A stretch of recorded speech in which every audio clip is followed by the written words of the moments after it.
I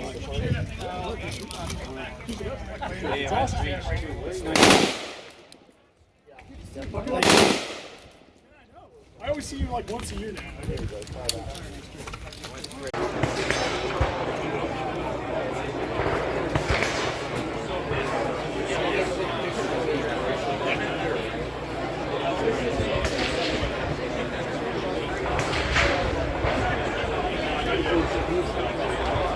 The same gun that State Department runs on their anti-terrorism assistance program.